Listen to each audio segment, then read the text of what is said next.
Hi everyone, welcome to all of you. आप सभी का मेरे यूट्यूब चैनल शिवा ज्ञान पाठशाला में स्वागत है। दोस्तों, आप सभी कैसे हैं? उम्मीद करते हैं कि आप सभी अच्छे होंगे और आप अपनी एग्ज़ाम की प्रिपरेशन बहुत ही अच्छे ढंग से कर रहे होंगे, क्योंकि सभी यूनिवर्सिटी का एग्ज़ाम जो है लगातार चल रहा है। क्या आप भी BSc second semester botany exam में 75 अंक प्राप्त करना चाहते हैं? क्या आपको भी लगता है कि पैलिनोलॉजी यानी पराग कणों का अध्ययन थोड़ा मुश्किल है? तो टेंशन को करो बाय बाय, क्योंकि आज का यह वीडियो आपके लिए लाइफ सेवर होने वाला है। आज हम डिस्कस करने जा रहे हैं unit 8 palynology.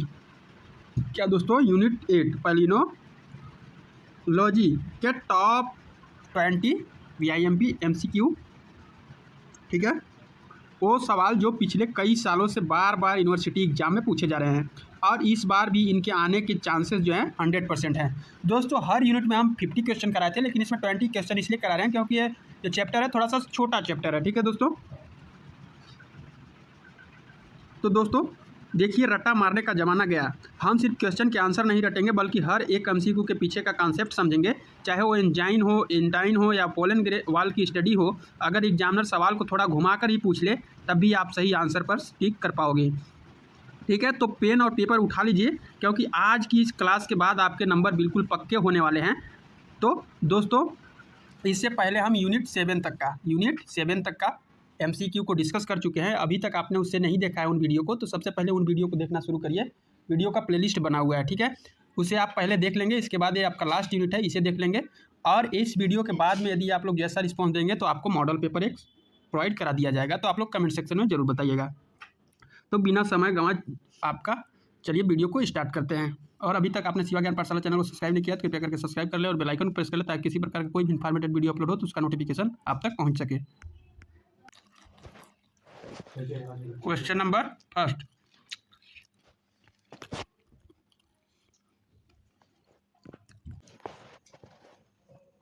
The term palynology was given by, यानी कि पैलिनोलॉजी शब्द किसने दिया? तो इसमें से ऑप्शन दिया है हाइडे एंड विलियम्स ने, ब्राउन ने, एंगलर ने, बेंथम ने। तो इसका राइट ऑप्शन हो जाएगा दोस्तों ऑप्शन ए। पैलिनोलॉजी शब्द का प्रतिपादन सबसे पहले हाइड और विलियम्स ने कब किया? 1944 में किया दोस्तों। कब किया? 1944 में किया था। यह ग्रीक शब्द पैलिनो, जिसका अर्थ धूल या कण होता है, से लिया गया है,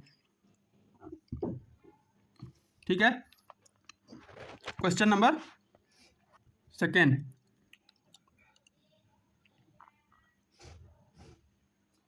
करा कि the term palynology was given by, यानी पैलिनोलॉजी शब्द किसने दिया? दोस्तों ये थोड़ा सा सेम क्वेश्चन है, ठीक है, तो बी ही इसका बिल्कुल करेक्ट ऑप्शन हो जाएगा, ठीक है। Next question, question number 3, correct melissopalynology refers to the study of, यानी कि मेलिसो पैलिनोलॉजी किसके अध्ययन से संबंधित है? एयर के, वाटर के, हनी के या सॉइल के? तो इसका करेक्ट ऑप्शन हो जाएगा ऑप्शन सी, हनी के, ठीक है। हनी में पाए जाने वाले पोलन ग्रेन के अध्ययन को मेलिसो पैलिनोलॉजी कहते हैं। इससे यह पता लगाने में मदद मिलती है कि मधुमक्खियों ने शहद बनाने के लिए किन पौधों से पराग और मकरंद इकट्ठा किया है, जिससे शहद की शुद्धता और उसके स्रोत की पहचान की जाती है दोस्तों। क्वेश्चन नंबर 4, कह रहा है कि एरोपैलिनोलॉजी क्या है? Study of roots, study of atmospheric pollen, study of fossils, study of seed? तो इसका राइट ऑप्शन हो जाएगा ऑप्शन इसमें कौन सही हो जाएगा दोस्तों? B, study of atmospheric pollen, ठीक है। यानी कि हवा या वायुमंडल में तैरने वाली पराग कणों और बीजाणुओं के अध्ययन को एरोपैलिनोलॉजी कहा जाता है। यह हवा से होने वाली एलर्जी और अस्थमा जैसी बीमारियों के कारण को समझने में बहुत ही मददगार होता है। क्वेश्चन नंबर 5 देखते हैं। कह रहा है कि the exine of pollen is, पराग कण की एग्जाइन कैसी होती है? होमोजीनियस, हेट्रोजीनियस, ट्रांसपेरेंट या थीन? तो ये होती है हेट्रोजीनियस, ठीक है। पराग कण की बाहरी परत यानी एग्जाइन संरचनात्मक रूप से हेट्रोजीनियस होती है। इसे आगे 2 परतों में विभाजित किया जाता है, सक्साइन और नेक्जाइन। इसकी मोटाई और डिजाइन पूरे पराग कण एक समान नहीं होती है।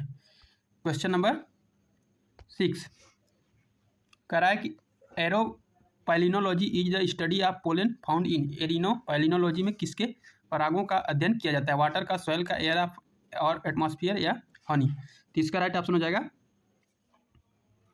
ऑप्शन सी, ठीक है। नेक्स्ट क्वेश्चन, क्वेश्चन नंबर 7,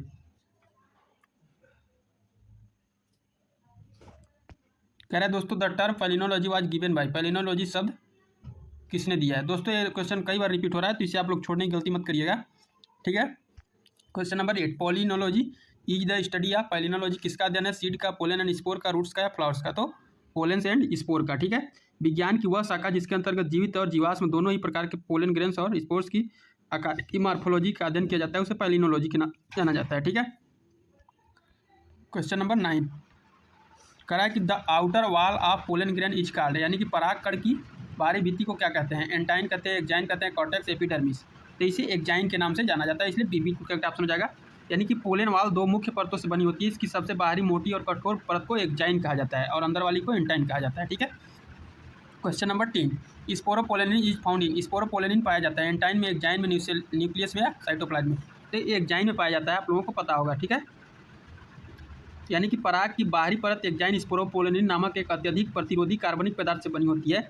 यह पदार्थ अत्यधिक तापमान, तेज एसिड और एंजाइमों के प्रभाव को झेल सकता है, इसी कारण परागकण हजारों साल तक सुरक्षित रह सकते हैं, ठीक है। क्वेश्चन नंबर 11 कह रहा है दोस्तों which layer of pollen grain is made up of cellulose and pectin, परागकण की कौन सी परत सेलुलोज एवं पेक्टिन की बनी होती है, एक्जाइन, एंटाइन, टेगमैन या पेरिस्पर्म, तो इसका राइट ऑप्शन हो जाएगा ऑप्शन पी, एंटाइन, ठीक है। परागकण की भीतरी परत को एंटाइन कहते हैं। यह परत पतली, कोमल और लचीली होती है और मुख्य रूप से सेलुलोज और पेक्टिन से मिलकर बनी होती है। पराग के समय पोलन ट्यूब इसी परत से बाहर निकलती है।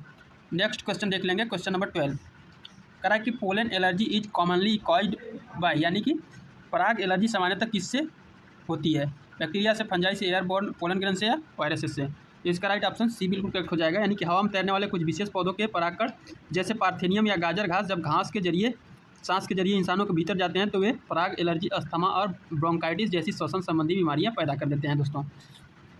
क्वेश्चन नंबर 13 कह रहा है कि palynology deals with the study of living pollens, fossil pollen, Honey pollens या वाटर पोलेंस, तो इसका राइट ऑप्शन हो जाएगा ऑप्शन बी, फॉसिल पोलन। यानी कि लाखों साल पहले से भूवैज्ञानिक काल में पाए जाने वाले जीवाश्म परागकणों और बीजाणुओं के अध्ययन को पैलिनोलॉजी कहा जाता है। इसका उपयोग कोयला और पेट्रोलियम की खोज के लिए किया जाता है, ठीक है। क्वेश्चन नंबर 14 करा कि forensic palynology is useful, forensic palynology उपयोगी है एग्रीकल्चर में, क्राइम इन्वेस्टिगेशन में, फॉरेस्ट्री में या गार्डनरिंग में, तो इसका बी बिल्कुल करेक्ट ऑप्शन हो जाएगा, ठीक है। जब किसी अपराध स्थल, क्राइम सीन से मिले सबूतों, कपड़ों या संदिग्ध वस्तुओं पर चिपके परागकणों का विश्लेषण करके कानूनी मामलों या अपराधों की जांच की जाती है तो उसे फॉरेंसिक पैलिनोलॉजी कहा जाता है। यह अपराधी या घटनास्थल की सटीक लोकेशन बताने में बहुत हेल्प करता है।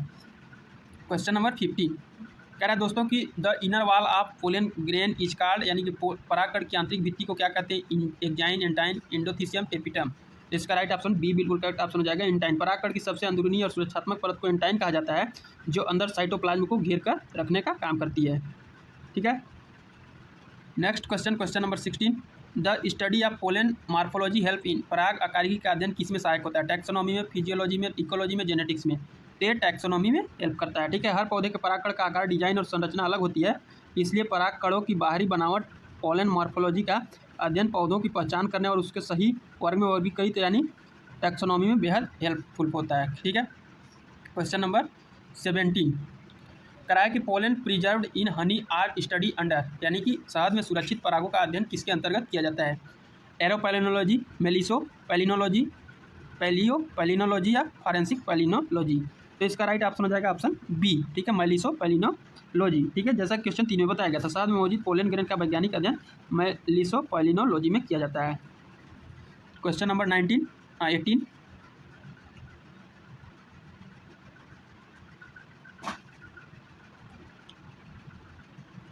कह रहा है दोस्तों कि the resistant substance present in pollen grain, परागकण में उपस्थित प्रतिरोधी पदार्थ स्पोरोपोलेनिन, सबको पता होना चाहिए, ये क्वेश्चन 100% आपके एग्जाम में छपने वाले हैं, ठीक है। Pollination by air is called, वायु द्वारा परागकण कहलाता है, हाइड्रोफिली, जूफिली, एनिमोफिली, एंटेमोफिली, तो इसका करेक्ट ऑप्शन हो जाएगा ऑप्शन सी, एनिमोफिली। जब परागकण हवा के माध्यम से बहकर मादा पुष्प के वर्तिकाग्र तक पहुँचते हैं तो इस प्रक्रिया को एनिमोफिली या वायु परागण कहते हैं, जैसे मक्का, घास आदि में ये होता है। अन्य विकल्प जो है हाइड्रोफिली जल द्वारा, जूफिली जंतुओं द्वारा, एंटेमोफिली कीटों द्वारा, सभी को याद रखेंगे, हो सकता है कोई भी उठा करके एग्जामिनर दे दे। क्वेश्चन नंबर 20 और इस वीडियो का अंतिम क्वेश्चन है, ठीक है। कह रहा है कि which scientist is known as the father of palynology, palynology का जनक किसे कहा जाता है, एडमैन को, डार्विन को, लिनियस को या मेंडल को। तो इसका राइट ऑप्शन ए बिल्कुल करेक्ट हो जाएगा, एडमैन को। स्वीडिश वनस्पति शास्त्री जी एडमैन को पाइलिनोलॉजी का पिता या जनक कहा जाता है। उन्होंने परागकणों की बनावट, उनके वर्गीकरण और उनके अध्ययन के तरीकों पर बहुत ही व्यापक और महत्वपूर्ण कार्य किया था। तो दोस्तों ये आपका लास्ट यूनिट का अंतिम क्वेश्चन था, ठीक है। जैसा कि इससे पहले हम यूनिट 1, 2, 3, 4, 5, 6, 7 तक का करा दिया है। ये आपका यूनिट 8 है और आपका लास्ट है, ठीक है। ये सवाल वो एग्जामिनर का ऑल टाइम फेवरेट है, ठीक है। जितना मैंने कराया उतना यदि आप लोग कर लेंगे तो समझिए आपका एग्जाम में 75 क्वेश्चन यहीं से दिखने वाले हैं। तो दोस्तों ये थे पैलियो बॉटनी के टॉप 20 MCQ जो आपके एग्जाम में तहलका मचाने वाले हैं। अब मुझे ईमानदारी से कमेंट में बताइए कि 20 में से आपके कितने क्वेश्चन सही हुए। जिसका स्कोर सबसे अच्छा लगा उसको कमेंट में मैं पिन कर दूंगा, ठीक है। अगर आपको बॉटनी के बाकी यूनिट्स के भी ऐसे ही धमाकेदार MCQ चाहिए और क्या चाहिए, क्योंकि सब करा दिया गया है, ठीक है। और आपको यदि इसका मॉडल पेपर चाहिए, एक आध मॉडल पेपर करा दिया जाएगा, ठीक है। यदि आप लोग कमेंट में बताएंगे तब तो पढ़ते रहिए, मुस्कुराते रहिए और इस बार एग्जाम में 75 लेकर आना है, ठीक है दोस्तों। और आपको जितना कराया गया टोटल वीडियो का यदि आपको PDF एक ही जगह चाहिए तो उसके लिए कुछ कंडीशन है, ठीक है। PDF के लिए कुछ चार्जेज रखे गए हैं दोस्तों, ठीक है। तो सभी क्वेश्चन का PDF एक ही बार में चाहिए तो आपको मात्र 49 रुपये आपको पे करना होगा और आप हमें इस नंबर पे व्हाट्सअप करेंगे 93 36 93 64 92 पे, ठीक है।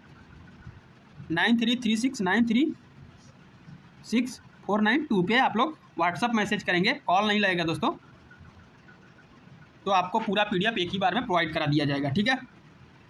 तो आप लोग जैसा रिस्पॉन्स देंगे आपको मॉडल पेपर करा दिया जाएगा। और सभी को एग्जाम के लिए ऑल द बेस्ट, आप अपना एग्जाम में अच्छा स्कोर कर सकें।